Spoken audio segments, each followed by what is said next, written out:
Hi, I'm Sophie and this is my pony Remy, and we're going to take you with us as we ride through one of the exercises from the June issue of Horse and Rider magazine. The one I've chosen is by Ros Canter and it's called Mind the Gap. Now, we've got our sights set on some working performance classes this summer, so as soon as I saw this exercise, I knew it would be the perfect one for us. It's all about how to introduce your horse to skinny fences and how to become confident with them.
We're both still pretty novice when it comes to jumping, so this was always going to be a bit of a push outside of our comfort zone, but the way in which it's kind of all broken down makes it really easy to follow along and to keep up, and never once do you feel like you're way out of your depth or anything like that.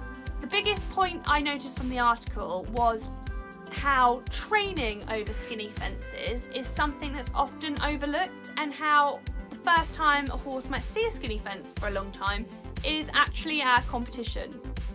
And when you say it like that, it makes it sound like a recipe for disaster. I'm definitely guilty of not getting the skinny poles out nearly as often as I should do. But this exercise highlights just how important, even if your horse is familiar with skinny fences, to keep everything really simple, to keep it all nice and small.